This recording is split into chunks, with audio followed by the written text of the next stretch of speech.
اور تم دیکھنا اللہ تمہارے اس یقین کو ہی تمہارے لیے وسیلہ بنا دے گا۔ ابھی جو کچھ ناممکن لگ رہا ہے وہ اسے اپنے خفیہ ذریعوں سے تم تک لے آئے گا۔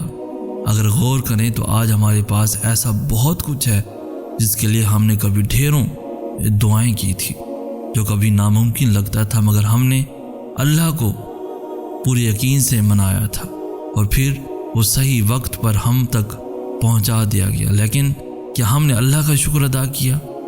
تو پھر آج جب صبر کا وقت ہے تو ہم کیسے پیچھے ہٹ جائیں؟ جب اللہ نے ہمیں کل نوازا تھا وہ آج بھی اور کل بھی نوازنے کی طاقت رکھتا ہے۔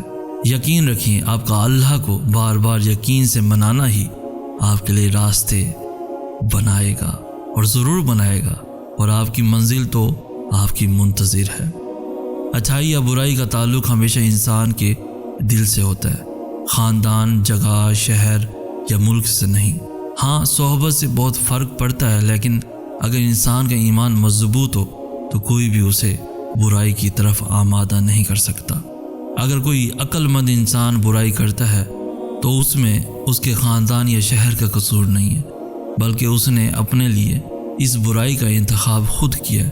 میں نے اکثر لوگوں کو کہتے سنا ہے کہ فلاں شہر کے لوگ ہوتے ہی دھوکے باز ہیں، فلاں کا پورا خاندان ہی ایسا ہے، جبکہ ہم بھی یہ نہیں سوچتے کہ پانچوں انگلیاں برابر نہیں ہوتی۔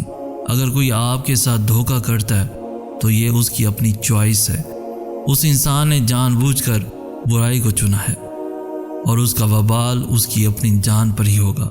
لوگ کہتے ہیں کہ ہمیں فلاں کے کیے کی سزا مل رہی ہے، جبکہ یہ سراسر غلط ہے۔ میرا اللہ تو انصاف کرنے والا ہے اور وہ فرماتا ہے ہو ہی نہیں سکتا وہ کسی بے قصور کو کسی دوسرے کے لیے سزا دے۔ یہ تو بس ہمارے نصیب کی آزمائش ہوتی ہے جو ہمیں ملتی ہے، یا ہمارے گناہوں کی سزا جسے ہم جان بوجھ کر نظر انداز کر دیتے ہیں۔ اللہ نے کائنات کا نظام عدل پر قائم کر رکھا ہے اور وہ کبھی کسی کے ساتھ زیادتی نہیں کرتا، بلکہ یہ ہم انسان ہیں جو خود اپنی ذات پر ظلم کرتے ہیں۔ جب کبھی مایوس ہونے لگو تو دل کو بس اتنا بتانا کہ اللہ انہیں بھی دیتا ہے جو کبھی اس سے مانگتے نہیں، اور پھر جو حالات کی تلخی میں بھی اس کی رحمت کا یقین رکھیں، انہیں وہ اس طرح نوازتا ہے کہ پھر بس آنسو ہوتے ہیں، حیرت ہوتی ہے اور شکر کے سجدے ہوتے ہیں۔ اللہ سے بڑھ کر کون جان سکتا ہے کہ آپ کو کہاں پہنچانا ہے؟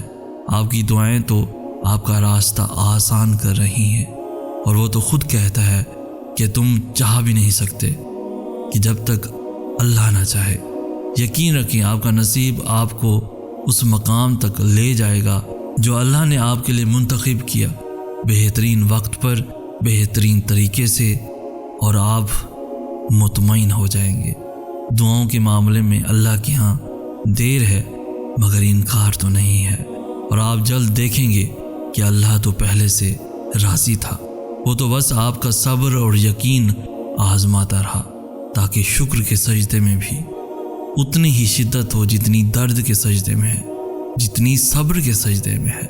سب کچھ پورے دل سے اللہ کو سونپ دیا جائے تو پھر اس میں اپنی رائے نہیں دیتے، پھر اللہ کے فیصلے کا انتظار کرتے ہیں صبر کر کے اور پورے یقین کے ساتھ، کیونکہ جو اللہ جانتا ہے وہ آپ اور میں نہیں جانتے، جو اللہ نے دیکھا ہے وہ آپ نے اور میں نے نہیں دیکھا۔